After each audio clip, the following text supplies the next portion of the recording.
Na mugeni ni gukurite ntugushira uhoro wigi thirikari na mubango wothe wa two term maria thirikari higitie mareta higitie na ningi tuigwa atiriri ni turathie wega ka tutithiete wega gwata rucini rwa muthenya umuthi mugeni witu ti Joseph Kipngeno ni arikite kunye thini wa studio na ni menyerete gukura haha iri TV na muno tafari-ini ino ito ya Ruoro Rugitema tutukanagia ruthiomi uguo igwa tugitukania githwairi ndugake gukirigwo kurathia atia ni kwa sababu lazima basi kila mtu awe part of this program.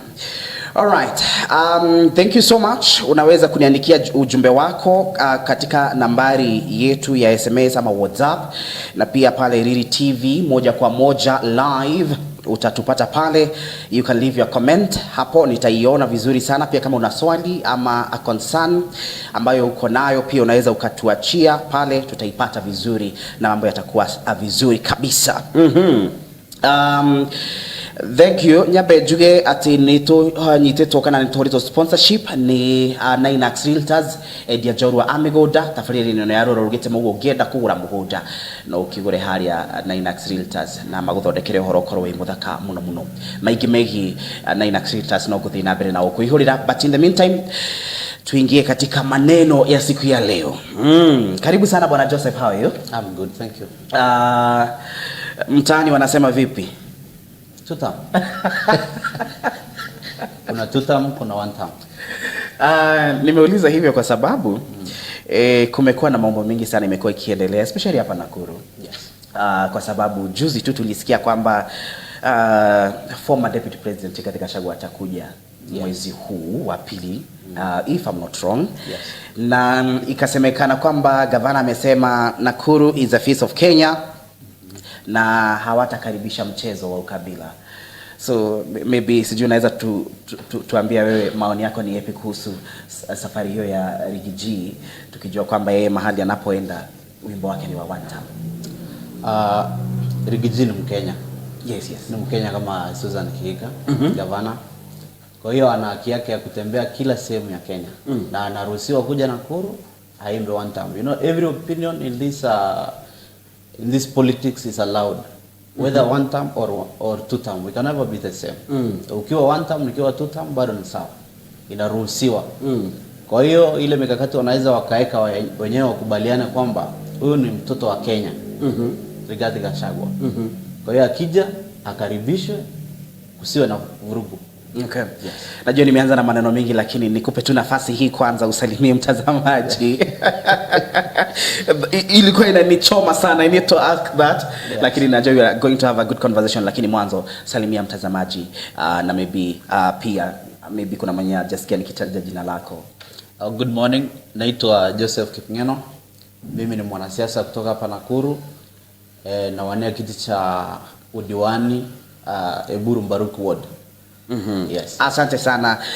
Sasa tuingie katika maneno ambayo ningependa tuzungumze siku ya leo. Before tuambie pale Buru ni nini utawafanyia pale mwishoni, lakini mwanzo tumekuwa tukiona serikali ikifanya mambo ya kupeana pesa kwa vijana kwa mpango wa nyota. Walikuja hapa Nakuru na pia wakapea vijana pesa. Juzi walikuwa, I think jana walikuwa Kisumu, wakapeana pesa. Maoni yako ukiangazia vile serikali imekuwa ikifanya kazi kufikia leo, unaona vipi? Tumeenda vizuri ama we need to improve ourselves? Kwa kweli what I can say, every plan, kwa kila mpango lazima kuwe na tatizo au kuwe na kufanikisha. Kwa mfano kama vile jana tuliona rais na naibu wake walikuwa Kisumu wakipeana pesa. The youths from Siaya, Homa Bay and Kisumu gained that amount. It's a good step for a start. Sio mbaya. Naona anapeleka serikali vizuri. For the first time we are seeing a government that is considering youths. Hata kama ni pesa kidogo, kuna serikali inashughulikia vijana compared to the past. So we are going well. despite the few challenges, maybe the amount is too small, but we are just going on well. Yes. Actually nilikuwa nataka kuuliza hizo swali kwa sababu kuna watu wanafikiria kwamba 22,000 is so small. Yeah, to some people it is too small, but to some people it's a very good amount. Kwa sababu kila mtu ana kiwango chake cha kipato.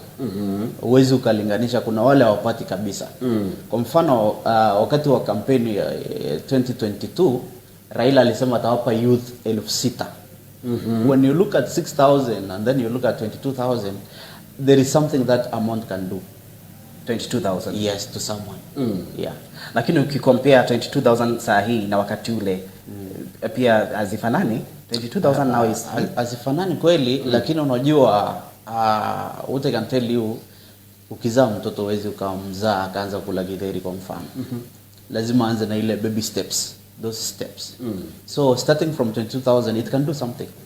Okay. Inaweza kufanya kidogo. Aya, wakati president anaenda katika hafla za launch Nyota, kuna kitu anapenda kusema kwamba serikali imeweza kufungua nafasi za kazi za Ulaya, pia kufungua nafasi kama 1500 za affordable housing. Yes.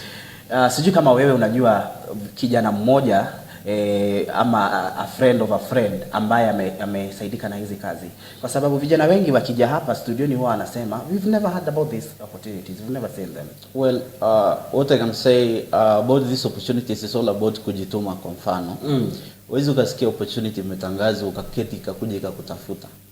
Lazima uende mwenyewe. I know some of the few friends of mine who are doing with affordable housing. They are working there, they are earning. Yes. So it is something that is real. Okay. It's your story. Na unajua wakati tunasema kuhusu serikali, sometimes inakuwa ni sisi wa Kenya ambao hatuoni serikali kile inafanya, especially watu wa mlima. Na sasa najua wewe nimekuwa sasa jirani kwa sababu sasa by virtue of kuku hapa Nakuru. Yes. You have observed us vizuri. Ni sisi hatuoni kile serikali inafanya ama ni kweli kuna kitu ambacho serikali haijafanya? Actually kile naweza nikakwambia ni kwamba kuna ile notion tumeweka kwa akili kwamba mlima lazima kuwe na deputy. Lazima deputy atoke mlima and then lazima uongozi wote uende mlimani. But let's be realistic, as we speak right now, cabinet secretaries wengi wanatoka mlima. Deputy president anatoka mlima. Actually what is splitting us is the tribal politics. Now that tumezoea kila wakati kama number 1 ni Mkalenjin, wa pili lazima awe Mkikuyu, au wa kwanza akiwa Mkikuyu, wa pili lazima awe Mkalenjin. And this is the politics that we want to avoid. That's why at this time you see wa kwanza ni Mkalenjin, wa pili ni Mmeru. You see now? But it's still in the mountain. It's only that we tend to forget that thing. And then hii siasa yenye wanatuuzia wenyewe. Wakisema mlima, it's not all about the mountain. If you look at the mountain, personally I've gone there. Maendeleo yote yameenda pale. You cannot compare the mountain with Rift Valley. You cannot compare the mountain with other counties. Most of the development is there. Ni sisi hatuoni basi ama ni hiyo maneno ya siasa imekuwa mingi so much so that hatuoni nini kinaendelea? It's only because of politics. Ni mambo ya kisiasa tu ya kujitetea. Na unajua nimekuwa nikishangaa kwa nini siasa imekuwa ni about the mountain whereas Kenya is so diverse. Apart from juzi tu Rigathi Gachagua alitaja northeastern, sasa siasa ikashift upande ule kwa muda. For the longest imekuwa siasa it's about the mountain. Yeah, that it has been brought by one person. That's Rigathi. What is wrong with Rigathi? I don't know. Maybe he might be right defending his own people, which is quite okay, because once you are elected, you tend to protect your people. Yeye amezoea ile alikuwa mbunge, akatoka mbunge akawa sasa naibu wa rais. Amezoea kutetea watu wa hiyo region, Nyeri. That's Mathare. The region. Mathare. So he has gone to national politics, but he has forgotten that this national politics, you are supposed to defend the northeastern. Those people in Kisii, those people in Nyamira, those people in Kericho is not defending the people in the mountain. Lakini Bwana Joseph, yes, Rigathi is an impeached deputy president. That is the reason why he was impeached. Exactly. So kwa nini inakuwa an issue saa hizi and the man is already impeached? Well, he's impeached, but the guy is so vocal that he's already now he's also defending the mountain only. Kwa hivyo mnanunua woga kama tutam kwa sababu ya kelele ya Rigathi? No, si kunungunika kama kelele, sababu ya kelele yake. It's only that we are telling him to just focus on the whole country now that he's now in the national politics. Vile alianza mambo ya Northeastern, that is now the way to go. Let him go to another counties. Let him go to other counties, constituencies, even. Not only that the mountain, every now and again is the mountain. That song is becoming now ambiguous. Kuna swali ningependa kuuliza. President akiwa pale Nyeri alisema siwezi acha watu walinipigia kura. Yes. Nikachukue, and he used a very gross word. Akasema nikachukue wale watu wa upande ule mwingine. Yes. What do you think that meant? Well, according to my opinion, yes. It is something that he has already done. You know, there is that loyalty, rewarding someone who has been loyal to you. For the people in the mountain, they have been loyal to William Ruto. Remember when everybody was against him, they stood with him very well. After his election, he rewarded them. Gave them, they have almost 7 CS. That's the reward. That was what he was talking about. Lakini huoni kwamba, pole kwa kukatiza, huoni kwamba ku-impeach Rigathi Gachagua ilikuwa one of the greatest betrayals kwa watu wa Mlima? I cannot tell it as a betrayal because the same person who replaced Rigathi comes from the mountain. Lakini watu walikuwa wameamua it's Rigathi. He had a position in their hearts. Well, watu walikuwa wameamua. We went to the ballot. We elected William Ruto and Rigathi Gachagua on one mandate for them to deliver to the Kenyan people. But now here comes in the process of delivering to the people, he comes on by bringing this notion of mulima thing. That's where things went wrong. Okay. Unajua ninashangaa Bwana Joseph, na nimekuwa nikishangaa sana wakati walio serikalini wanazungumza mambo mengi kuhusu Rigathi wa Gachagua. Number one, he's already impeached. Yes. Sasa umesema wewe anafaa aangazie, as if you advising him to actually yes. broaden mawazo yake kwa kuingia katika other counties. Yes. Lakini this is a man you want to defeat in 2027. Kumwambia aanze kupanua mawazo yake, are you not encouraging him awashinde na one term narrative yake? You know one thing, it's not all about encouraging him to kushinda William Ruto. Okay. It's all about you know anything can happen in politics. We might think that William Ruto and Rigathi Gachagua are enemies, but they are not enemies. They are good friends. That's one thing I know. Look at Raila Odinga and William Ruto. These are two people, ni kama maji na mafuta. But at the end of the day, they joined hands together. Look at this case. We tend to talk about Uhuru Kenyatta and Rigathi Gachagua, that they will never come together. You see, but one time they might come together. So that is politics. So encouraging, it's not like encouraging him to defeat us in the next election, but maybe he can try 2032 there. Okay. Yeah. All right. Aya, sasa niruhusu niulize kuhusu ODM now that you have mentioned it. Nilisikia juzi kulikuwa na mkutano pale State House ya UDA na President Ruto akasema wanataka kushinda the opposition with over 2 or 3 million. Yes. Na pia akasema wako katika harakati za ku make sure wamefanya kazi pamoja na chama cha ODM. Yes. So they want to form a pre-election coalition agreement. Itawezekana, na considering ODM kuna watu wanasema hivi, akina Gladys Wanga na viongozi wengine, na wengine wanasema vile akina Sifuna na Winnie Odinga.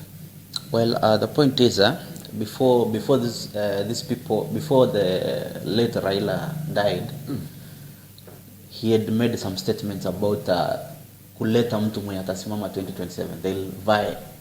They'll have someone to vie for the same. Well, bado kuna hiyo shida mpaka sasa hivi.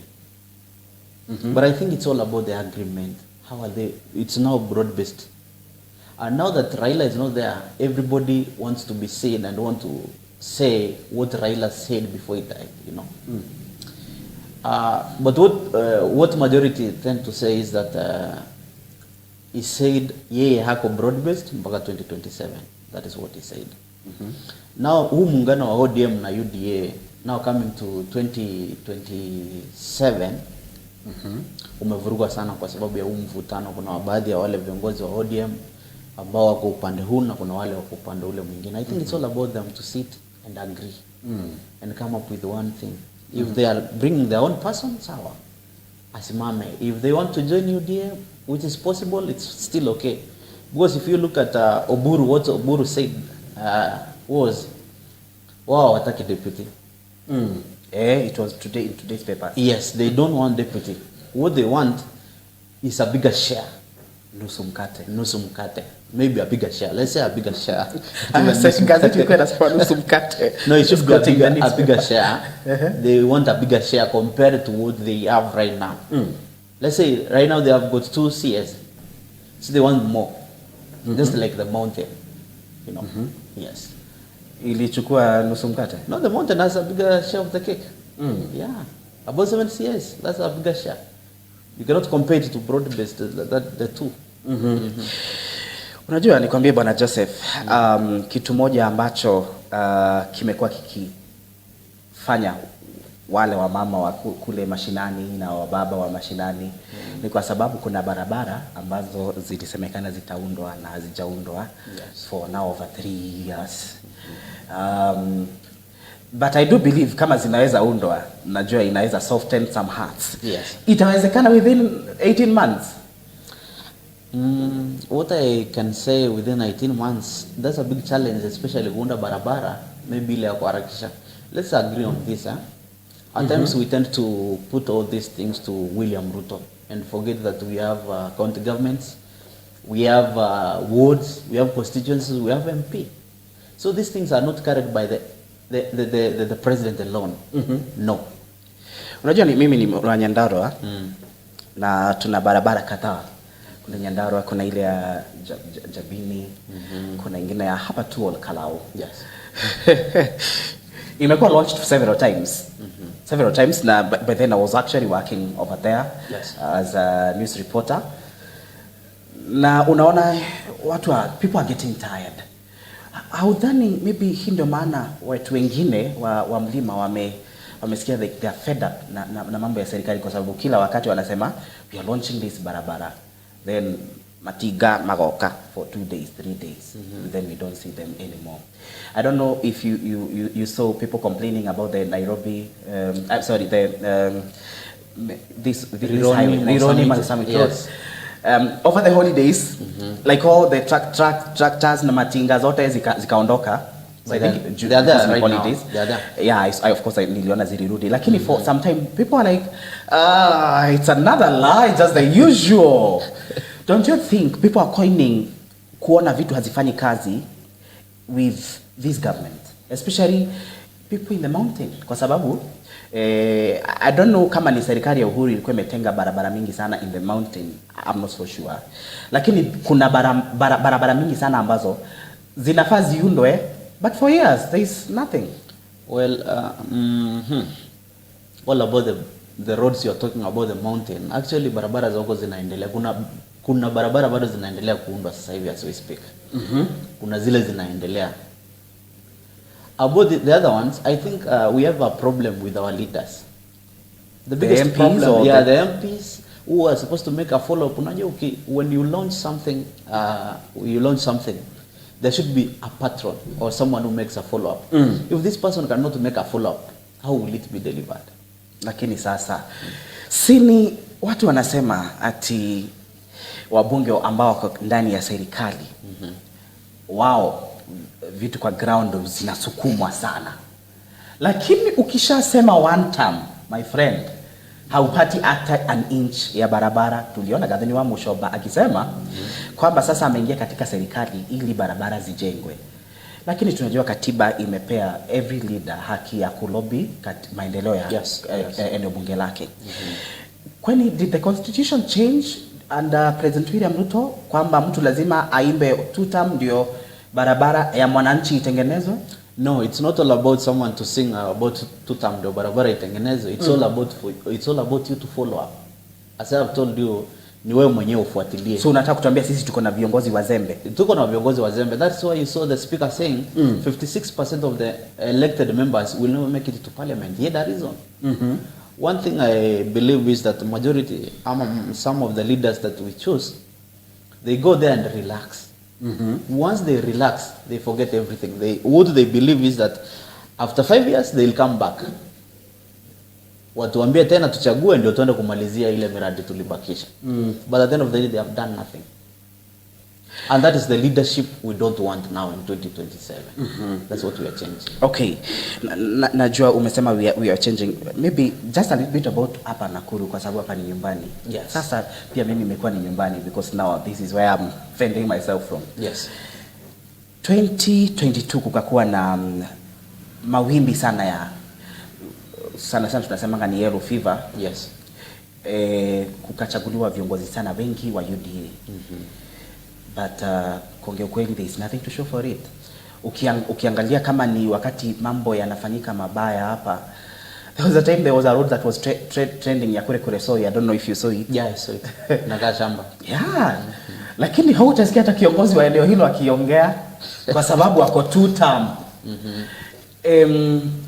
Ni sisi tulikuwa so comfortable na viongozi hatukufanya due diligence, ama hii maneno ya kuchagua mtu kwa sababu ya chama chake is something we should discourage? Well, what I can actually say, I'm a victim of 2022 elections loss. The problem that we had in 2022 was kila mtu akija hakuwa anaangalia mtu, hakuwa anaangalia chama. Ile kitu alikuwa anaangalia ni chama. Even I saw some of the people when I was in the polling station telling me ni saidia kuchagua wheelbarrow. You can imagine. I'm very independent. Someone is telling you help me to Nichague wheelbarrow. That is the problem that we had. Ile yani kila mtu akili yake ilikuwa inajua ni wheelbarrow from juu mpaka chini wheelbarrow, and that's where we missed. And I think from the mistake that we made in 2022, we will not repeat it in 2027. Because we've learned now, we'll have to look at you as an individual, uleta sera zako, we see your track record, we see how you will be, hivyo. That's how we are going to do that. So those guys, when you wanasema 2 term, they are saying 2 term, in the real sense, they are not making it in 2027. Because hata ukisema 2 term, wewe unafurahisha William Ruto, you're campaigning for William Ruto, but you've forgotten yourself in the ground. Umesahau maendeleo, basi umesahau watu wako hivyo. Sasa I don't know if Joseph you read manifesto ya Kenya Kwanza. Yeah. My friend, tunasemanga ni kama Kikuyu usually say no muhe mwana, yani ni ile you can give them a child, yes, and you will not have worries. It was a good document. Yeah. Very, very, very good document. Oh my God. I mean, you could think hii Singapore tunasema tungeifika kitambo sana. What went wrong? Kwa sababu now we don't feel like we are fulfilling what was in that document. Yeah, it might be so hard, just like normally you can have your own plan. Now implementing the plan is the problem. The biggest problem that is there is these people who are supposed to implement the program. Even this Singapore thing, it might not come even to be real, or it might be real. It depends on how they are implementing that dream. Okay. Because we had when we were growing up, we had this Vision 2030. That's so many years ago, around 2007, 2008. We were reading those booklets written Vision 2030. We are in 2026, almost 2030. And if you look at what was written in that booklet, there will be electricity in every household, and every road itakuwa lami. Here we are. We are not there yet. But do you think tunaweza fika huko kweli? We cannot. It's because of the implementation. Yeah, these leaders that we elect, they are the ones who will make us maybe reach that Singapore or not. Yeah. So tuliuma keki kubwa kuliko mdomo. Ni kama tuliuma kubwa ikatuzidi. Na sasa, how are we going to trust the government to fulfill what they are now promising? Well, let me tell you something about this one. The president has a good agenda. Even 2022 was a very good one. Yeah, but the problem we have here are those people who we are electing, those who are going to make that agenda work. President alone cannot make it come through. But there are those people that we are electing who will make it come through. You know. So it is only depending on us. Who are we selecting? Who are we choosing to go there and represent us over the same? Yeah. So kulingana na wewe, kile ambacho kiliangusha bottom up economic model, sio president mwenyewe, ni viongozi wenye tulichagua wenye wako na njaa. They only think of their own stomachs. What do you mean by that? Yeah. They don't consider mwananchi wa kawaida. Yeah. Lakini si wao kazi yao ni oversight na it's oversight, and they have forgotten. That's why you see they are going from county to county, from constituency to constituency. They have forgotten their own people. And I can tell you that some of the MPs that are not going home.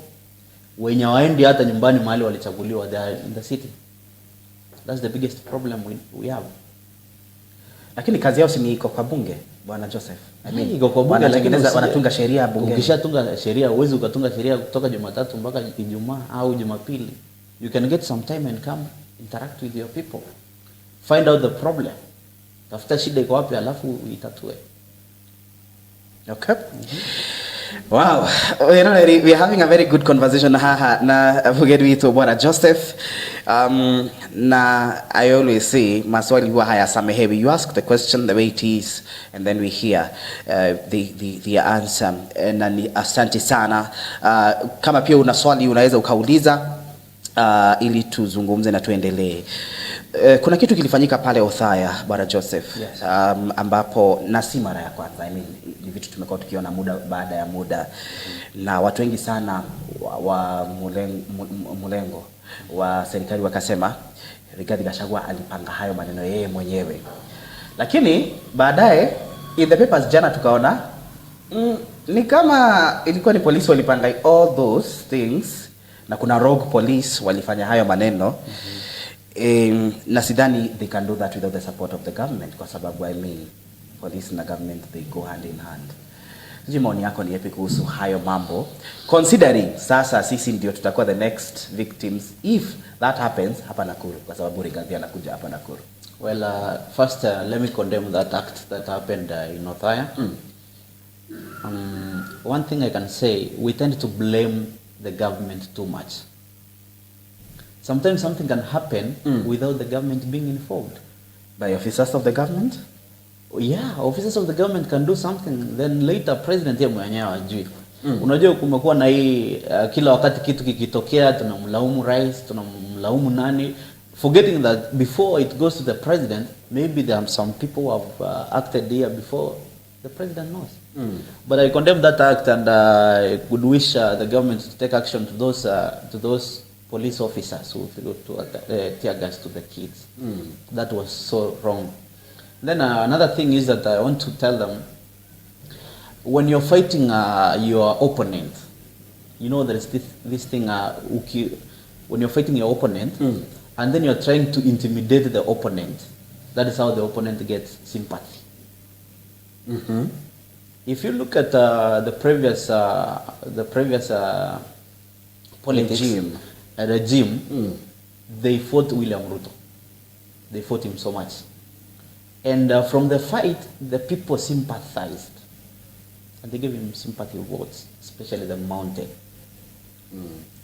So if we look at this Rigathi thing, it might be okay as well. It might be something that is organized. It can be organized also for sympathy. But the truth is, it was something that is wrong. I condemn it, and action must be taken. Okay. Yeah. Ni wiki mzima sasa hatujaona anything. Do you think we will ever see any results? Yeah, there should be a result. Okay. Yeah. Niruhusu niulize, I want us to go to Eburu kwa kiasi, but before then, kumekuwa na a heated debate. Juzi tu governor alisema something a bit let me say a bit tribal if I'm honest, yes. Lakini that's my opinion. Kuhusu the Kalenjin in Nakuru. Yes. Sijui kama you saw that video? Yeah. What did you think about that? Governor mzima akizungumza namna hiyo, and then of course kulikuwa na a lot of backlash, yes, from both ends. Wengine wakisema haifai kukua hivyo, na yeye alikuwa anasema kuna watu wanaleta the Kalenjin narrative Nakuru. They should know Nakuru is diverse. Maybe was she right to say that? Na pia ulionaje the whole thing, the whole comment? Well, what I can say, governor was wrong. Yeah, as a national leader, you represent, okay, Nakuru has got all the tribes. We have Kisii, we have Kalenjin, we have Kikuyus. Let's say the majority, maybe the Kikuyus and the Kalenjins. These are the people who went and voted for the governor. So the governor was totally wrong, speaking on one tribe. Yeah, that was totally wrong. Yeah. Unadhani tutaweza overcome hii barrier ya tribalism hapa Kenya? Yeah, we can. We can come this barrier, but it's not easy, you know. The only way that we can come we can overcome this tribal barrier is educating our kids, our children, right from childhood. Let them grow knowing that we are one Kenya, one nation, one tribe, not tribes. Then another thing that has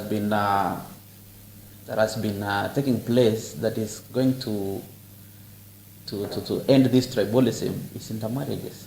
You know, of late people are intermarrying, one tribe to another tribe. So the kids who are given, the kids who are born, they have no tribe. They are not here nor there. Yeah, so that's how we will end this thing.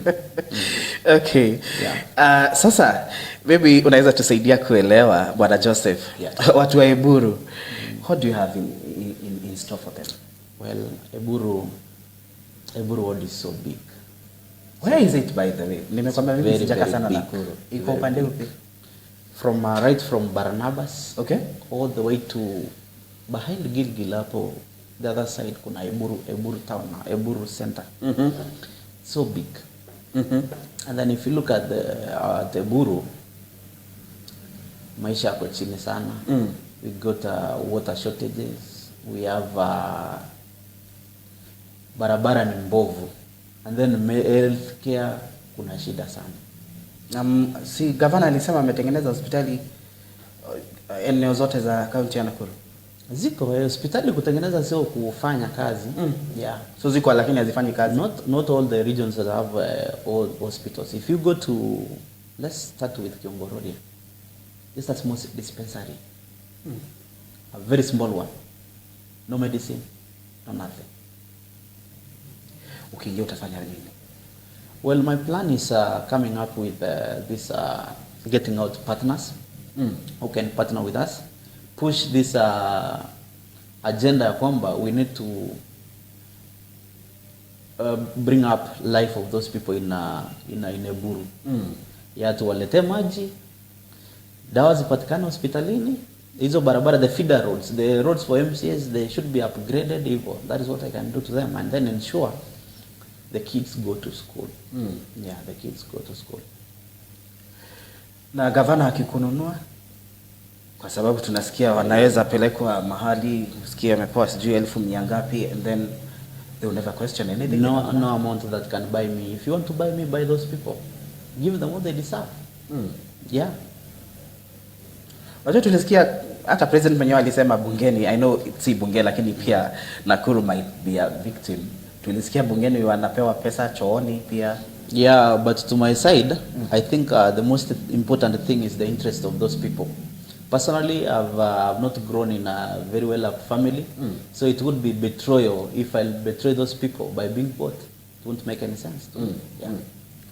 Unajua kuna viongozi wanachaguliwa na wanajua sasa it's my time to eat. Well, that one is okay. It's true. Someone thinks that it's the time to eat, but don't forget what you are eating will one day end. Hautakula kila siku. Njaa ya siku moja isifanye ukawaumiza wenzako. Sasa pale Eburu, umetafuta goons because naona siasa Nakuru ni kama people must have goons. Well, me I don't work with goons. I don't do goons. Lakini I do peaceful politics. Yeah, peaceful politics. See ukabila, because we got different tribes in Eburu, so I don't do tribal politics. I don't do goons also. Only peaceful politics. Yeah. Lakini umeona hizo siasa za goons. I know. Especially tuliona wakati wa kura pale Maraba na Mbere. Yeah. Na what bloggers umetafuta? Bloggers, I don't need bloggers. Utaki matusi online? I don't need bloggers. As I've told you, I'm doing peaceful politics.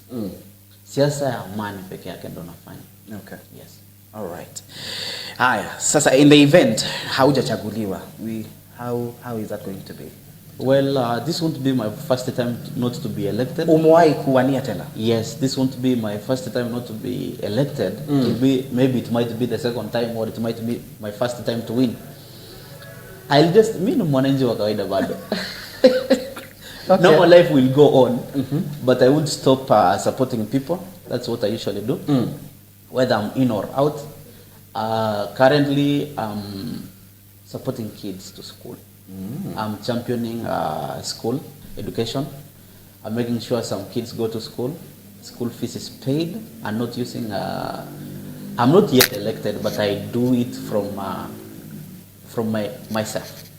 Yeah. Wow. Haya, sasa hebu tuambie Bwana Joseph. United Opposition wakijipanga. Yes. Unaona kama wataweza kujipanga na kuondoa President William? We know he is a crafty and very smart politician. I mean, mtu apewe maua yake. Ikifika ni siasa, that man is a genius in politics. Wataweza his craftiness and his wisdom when it comes to politics? Wataweza kujipanga? Will they be able to kujipanga? Let me tell you something. There is this one thing I know. Hakuna mkate mgumu mbele ya chai. Whether President Ruto is very smart, he might get someone who outshines him. Yeah, because if you look, let's go back to American politics. Biden was so smart. Trump was smart too. But Trump made sure Biden is one term. So this united opposition, if they have an agenda, they can make William Ruto one term. If they have an agenda, that's what I'm saying. Okay. The problem is if they stop saying one term, that thing, you know, they have not come up with an agenda at the moment. Their main agenda is one term. So unajua mwananchi hawezi akasikia kila wakati ni one term. If they come up with a very nice agenda, if they come up with a very good plan, they might outshine William Ruto, but it's not easy. So rahisi sana. Okay. Thank you so much. I just wanted to take a few comments here. Cha tusikie vile watu wanazungumza hapa. Kuna mtu anasema Kim, the government has betrayed us. They promised so many things that they have not fulfilled, and I don't think they'll be able to fulfill within the next few months. Na unaandika hashtag one term. Lakini nadhani umezungumza kuhusu hilo. Umesema it could be or it could not be. Sure. Now it depends on those people who are implementing it. Yeah, we tend to blame the whole government. You know, sometimes let's blame our own people, the ones that we elected in the name of one suti. And that is the problem that we don't want to have next year. Yeah. So okay, acha tuone mwingine anasema salimia huyo kijana anasema Nakuru tunatoa kila kiongozi. All right. Asa unasema we have struggled so much with poor leadership in Nakuru, tunasafisha kila mtu. Okay. Thank you. Kuna mambo pia umesema hapo I won't read on air. Asante sana kwa maoni yako. By the way, are we doing well kama Nakuru? No, we are not doing well. Shida nini? Something is wrong somewhere. Shida inaweza kuwa nini? Kwa sababu gavana anasema nimefanya projects, anasema nilimaliza projects za magavana hapo mbeleni, lakini pia unasikia watu pia wanateta hapa na pale. We have seen the governor confessing in public that what she's doing ni zile projects za the former governor. And this is the problem that we are having in Nakuru. since we started devolution, we are having one term. One term governor, if you notice. By the way. Yeah, so probably it is because of what they are bringing out. You cannot go launch empty tap waters. Haikuwa empty, Bwana Joseph. So you cannot go launch such things. Okay, fine, it's okay. Yeah. As a whole governor, you're not supposed to launch that thing. What is the work of the MCA? Come on. Something is wrong somewhere. We need to revisit this now. Imagine it's a devolved function. The governor. But there are those things that you need to leave your what of mkono wafanye. Tap ni ceremonial. It's a big image of the whole water system there. Sitetei governor lakini I'm just. But the truth is, we need to change. Okay. What the person is saying there that we need to revisit Nakuru, that is true. We need to revisit it. Yeah, we need to see the change. Yeah. Lakini si kama governor amemaliza zile projects za mbeleni. Si kumaanisha she had good intention. There are so many things that are going on that have not been done. There are those, unajua, when you see MCs not being re-elected, it is because of the governor. If you see the governor not being re-elected, it's because of these MCs. Lakini nilikuwa najiuliza Bwana Joseph, tuliona kule kwa Kimani wa Matangi amejenga hospitali within 3 years. Yes. Miaka 3 amejenga hospitali, amefanya ECD zinakaa vizuri kabisa. Tunashangaa nadhani tunapokea pesa karibia na zile zinapeana pale Kiambu. What are we not doing? The implementation. Yeah, we are getting money. You know, if you get money and you don't have priorities, you can return the money to the treasury. That's a problem that we have. That's what I'm saying. If these MCAs were to bring up the issues from Mashinani, then they bring to the governor. I don't think even the governor can deny that thing. Wasukume wote pamoja, kazi ifanywe. Maana kazi isipofanywa ni nyumbani unaenda. Yeah. That's what we are expecting in 2027. Lakini hatujaisikia MCA wakilalama. I have never heard them complain or say the governor is not doing ABCD. They are okay.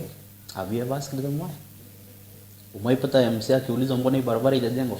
Kuna mwingine alituambia juzi tulikuwa tumemuuliza over the holiday pale Subukia. Akauliza sasa what's your plan kusaidia vijana wapate ajira or something like that. Akasema if the national government is not giving you work, how am I going to give you work? You create an opportunity for them. You are national leader. I wanted to paint a picture of the attitude already yenye iko na MCs wale wako katika the county government. So kwa nini hawaulizi hizi maswali? They will even bring a presser, you know, and saying sisi tumeona, tumesikia, mahali imefika, tunataka. You never hear. I think the problem that we have, as I said earlier, is tunachagua wale watu wanajipenda, wana ubinafsi mwingi. They tend to think of themselves than others. So they don't care about the people. Because if you ask me about the national government, before we go to the national government, at least you can create something small for the people. Yeah. As a leader, there are so many opportunities. That leadership alone gives you doors to offices. So tuseme tumeingia tu by God's grace, wewe ndio MCA pale.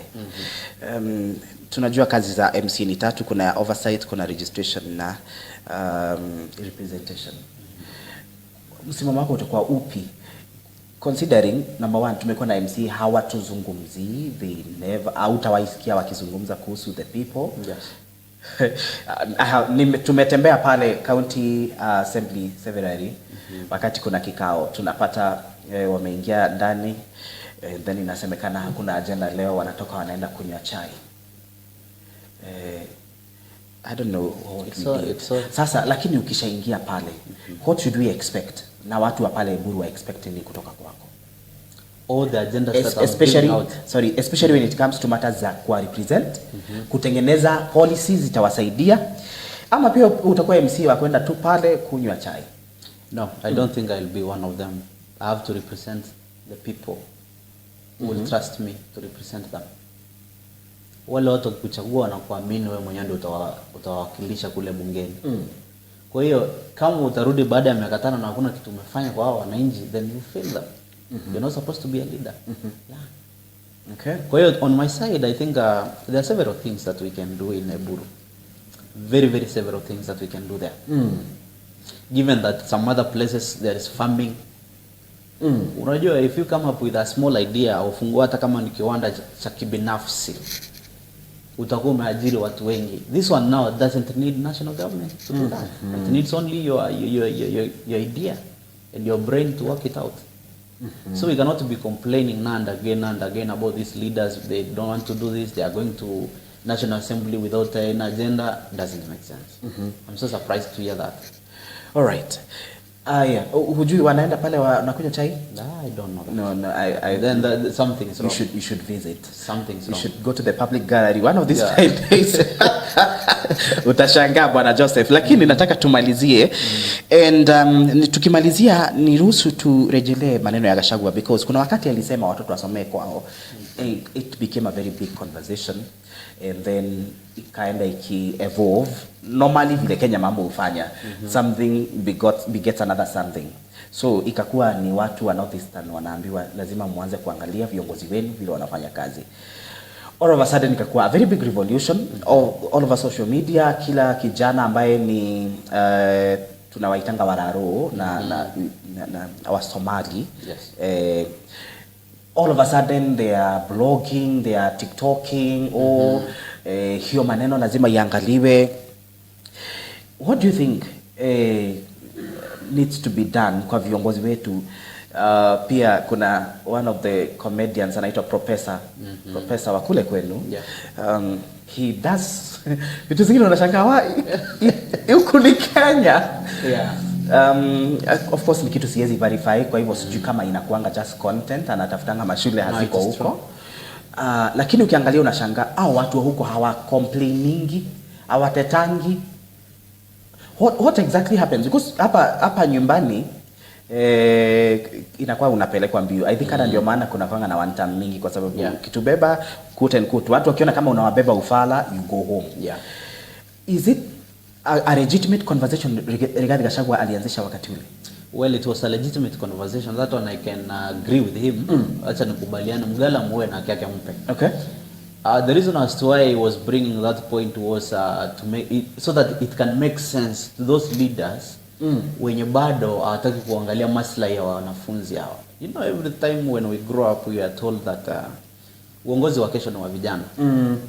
I think hajaitimia hata siku moja. We see wazee being recycled, and that's why we are failing. When he said about kile chenye sita muunga mkono ni kusema kila mtu asome kwao. You know, that one I cannot agree with him, but ile ya kusema Northeastern wale viongozi waangalie maslahi ya wanafunzi ni kweli, maana that those students who cannot go far from home. You know that. It's because of the family background and other things. So if they cannot go to other counties, they can go to their own counties. So that means now that they are going to their own counties, the school should be built well. Shule zijengwe vizuri, kila kitu kiwe sawa. So regarding was jana vile jihusisha na siasa hapa Kenya, and pia kwa nini vijana hawachukui kura? Because they are not. I'm so surprised that when registration started, some of the youth bado hawachukui kura. The vote is the voice of the people. Sisi wenyewe ndio tunaamua. Let me tell you something. Ukiona tunakashifu uongozi mbaya, sisi wenyewe ndio tuliamua huo uongozi uingie pale. If we want a change, let's register as voters and let's bring the real change. Yeah, that is what I can tell the youth. I know they are powerful people. Ni watu wenye nguvu, and they are the ones who can bring change. Let's not be controlled by politicians. Wasije wakatupa pesa tuweke mfukoni, tukasahau tena tukayarudia yale makosa tulifanya. Let's take our votes and be ready to bring a change. Real change. Okay. Yeah. Sasa umetaja pesa, nikakumbuka I should ask you ama umejipanga na pesa, kwa sababu inaonekana si hata siku hizi kubwa na pesa. It's not all about money.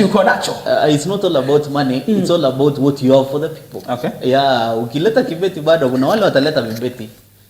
Ikitakuliwa na watu. Itakuliwa, lakini mimi nawahimiza vijana kuleni tu, msikose kula. No. Just eat. But make sure you choose wisely. Okay. Elect those leaders who can represent you well. Those people you cannot complain. Okay. Yeah. Good. Nataka nikupe nafasi useme maneno yako ya mwisho. Our time is well spent. Na nimeshukuru sana. Thank you so much everybody in Riri TV. Nashukuru sana. Karibu. And I'm talking to Eburu Mbaruku ward people. Naomba kura zenu 2027. I want to represent you well. I know the problem that we have there. I'm one of them. Naishi hapo Green States, hapo ndo kwangu. So it will be easy for me to be with the people. Mimi nakuja mashinani. Hata mkinichagua na kama mashinani. Hautahama? Siwezi nikahama, hapo ndo kwangu sasa. Nitaishi hapo tu. Okay. Ule uongozi wa Magufuli kukaa na watu karibu, huo ndio unataka sasa. Okay. Yes. Thank you so much Bwana Joseph for coming. Thank you so much.